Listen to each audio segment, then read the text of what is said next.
India में 2031 तक 40% लोग मिडिल क्लास होंगे, यानी लगभग आधा इंडिया मिडिल क्लास ट्रैप में फंसा हुआ होगा। आपको क्या लगता है कि ऐसा क्यों होता है कि एक इंसान जो मिडिल क्लास फैमिली में पैदा होता है वो मिडिल क्लास रहकर ही मर जाता है?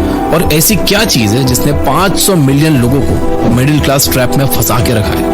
मैं बताता हूँ। एक इंसान जिंदगी भर गरीब या मिडिल क्लास ट्रैप से बाहर इसलिए नहीं निकल पाता कि वो कम पैसे कमाता या वो मेहनत नहीं करता, बल्कि वो मिडिल क्लास ट्रैप से इसलिए बाहर नहीं निकल पाता क्योंकि उसके पास जितना पैसा है वो उसे ठीक से मैनेज नहीं कर पाता, और पैसों को कैसे मैनेज करना है वो उसे पता ही नहीं होता, क्योंकि उसे कभी ये सिखाया ही नहीं गया, ना स्कूल द्वारा, ना पेरेंट्स द्वारा, और ना किसी दोस्त के द्वारा। और इसलिए ही आज मैं ऐसी कुछ सिंपल स्टेप्स शेयर करने वाला हूँ जिसे फॉलो करने से हमारा देश का एक मिडिल क्लास इंसान भी इस ट्रैप से बाहर निकल सकता है। बस जरूरत है तो थोड़ी सी फाइनेंशियल लिटरेसी की, क्योंकि हमारे देश में आज भी 76% लोग फाइनेंशियली इलिटरेट हैं, और इसी कमी को देखते हुए ये जिम्मा हमने उठाया है कि हम जितने भी लोगों तक ये एजुकेशन पहुंचा सकते हैं, ये बुक चैनल के जरिए हम इस नॉलेज को फ्री में पहुंचाएंगे। बस ये वीडियो अपने दोस्तों के साथ शेयर करना मत भूलना। आज हम डेविड बाक की बुक द ऑटोमेटिक मिलियनेयर से कुछ ऐसे टाइमलेस प्रिंसिपल्स सीखेंगे जो आपको मिडिल क्लास ट्रैप से बाहर निकालकर एक मिलियनेयर बनने में काफी मदद करेंगे। वीडियो में एंड तक बने रहना। तैयार हो तो कमेंट कर दो आई एम रेडी, क्योंकि जिंदगी बदलने वाली है।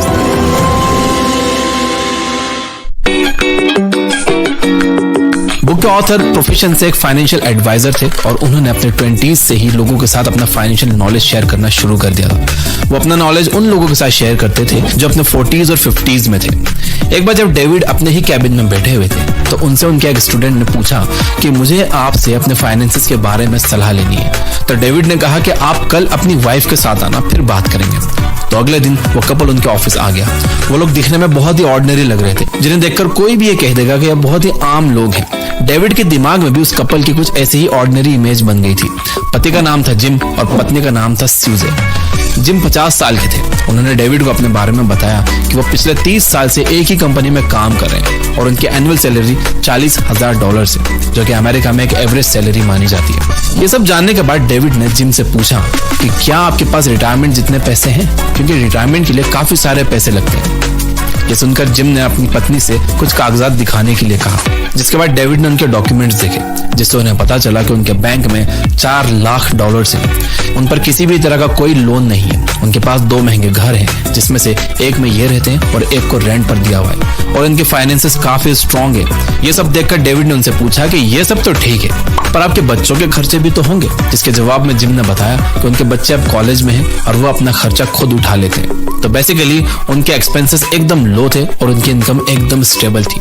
जिसके बाद डेविड ने उनकी नेटवर्थ कैलकुलेट की तो उन्हें पता चला कि इनकी नेटवर्थ $1 मिलियन से भी ज्यादा है। अपनी आंखों के सामने ये नंबर्स देखकर डेविड को शौक लगा कि ये कपल एक एवरेज सैलरी कमा कर भी एक मिलियनेयर बन गया है। जिसके बाद डेविड ने सोचा कि मुझे इन्हें सिखाने की बजाय इनसे सीखना चाहिए, क्योंकि जो चीजें मैं लोगों को वर्बली बता रहा हूँ वो चीजें ये कपल प्रैक्टिकली कर रहे हैं। तो डेविड ने उनसे पूछा कि एक एवरेज सैलरी वाला इंसान एक मिलियनेयर कैसे बन सकता है। जिसके रिस्पॉन्स में उस कपल ने डेविड को 5 लेसन सिखाए। ये बहुत ही वैल्यूएबल लेसन थे। वीडियो स्किप मत करना, क्योंकि वो लेसन अब आप सीखने वाले हो। उन्होंने डेविड को पहला लेसन ये बताया कि पे योरसेल्फ फर्स्ट। जब जिम और स्यूजे बजट बनाकर पैसे सेव करते थे तो हर बार वो एक फिक्स अमाउंट सेव करने का प्लान तो करते थे, लेकिन वो कर नहीं पाते थे, और बार बार बजटिंग में फेल होने के बाद स्यूजे ने अपनी माँ से बात की और अपनी परेशानी बताई कि कैसे वो हर बार बजट बनाती है लेकिन वो एक फिक्स अमाउंट सेव करने में हमेशा फेल हो जाती है। तो स्यूजे की मदर ने स्यूजे को पे योरसेल्फ फर्स्ट के रूल के बारे में बताया। उन्होंने उन्हें बताया कि उन्हें हमेशा सेविंग वाला अमाउंट सबसे पहले ही अलग कर देना चाहिए और बचे हुए पैसे अपने नीड्स और वांट्स पर खर्च करने चाहिए, क्योंकि बजट बनाकर सेविंग करना मुश्किल होता है। एट द एंड हम इमोशनल बीइंग्स हैं, और जब हमारे हाथ में पैसा होता है तब हम लॉजिक से नहीं इमोशन से सोचते हैं, और जहां आप इमोशन से सोचते हो वहां पे आपका खर्चा पक्का है। इस एडवाइस के बाद स्यूजे और जिम पे योरसेल्फ फर्स्ट लेसन को आंख बंद करके फॉलो करने लगे, और ये चीज उनके काफी काम आई। आई एम श्योर हम सब ये गलती करते हैं कि जो मन में आया वो ले लिया। EMI पर महंगा फोन ले लिया, पूरी सैलरी नाइकी एयर जॉर्डन लेने पर उड़ा दी, उधार लेके क्लबिंग चले गए। आपको पता है हम ये सब इंपल्सिव डिसीजन क्यों लेते हैं? क्योंकि हमारे दिमाग में डाल दिया गया है कि हम एक बार जीते हैं, तो जो मन में आए वो करो। ठीक है, अगर आपको ऐसे जीना है तो जियो, पर बाद में जब एक मिडिल क्लास लाइफ जियोगे तब रोते मत बैठना कि यार मेरे दोस्त तो सब अमीर बन गए, मैं ही क्यों मिडिल क्लास रह गया। अब भी टाइम है, इन्वेस्ट करना शुरू करो। जिम और स्यूजे ने अपनी सेविंग और इन्वेस्टमेंट जर्नी की शुरुआत अपनी मंथली इनकम के 4% हिस्से से की थी। जिस कंपनी में वो काम करते थे उसी कंपनी के रिटायरमेंट प्लान में इन्वेस्ट करके उन्होंने छोटी सी शुरुआत की, लेकिन बाद में उन्होंने अपनी इनकम का 10% तक उसी प्लान में इन्वेस्ट करना शुरू किया। जिसके बाद वो अपनी इनकम का 10% हिस्सा कंसिस्टेंटली इन्वेस्ट कर रहे थे without even skipping a single month. तो चाहे आप बिजनेस करते हो या जॉब, आपको अपनी हर महीने की कमाई का 10% शुरू में ही अलग कर लेना है और उसे किसी अच्छी जगह जहां रिस्क कम हो, रिटर्न ठीक ठाक हो, वहां इन्वेस्ट करना शुरू करना है। दूसरा लेसन जो उन्होंने डेविड को सिखाया वो था put it on automatic. Gym और स्यूजे के लिए अपनी सैलरी का एक हिस्सा सेव करना काफी आसान हो गया था, क्योंकि ना वो स्टॉक मार्केट में और ना ही वो म्यूचुअल फंड में अपना पैसा इन्वेस्ट कर रहे थे, बल्कि वो तो पैसों को अपनी ही कंपनी के रिटायरमेंट फंड में इन्वेस्ट कर रहे थे, जिससे उनके पास उनके पैसे कट के यानी कि इन्वेस्ट होने के बाद ही आते थे। और इसीलिए वो बिना एक भी महीना स्किप किए अपनी 10% इनकम इन्वेस्ट करते गए।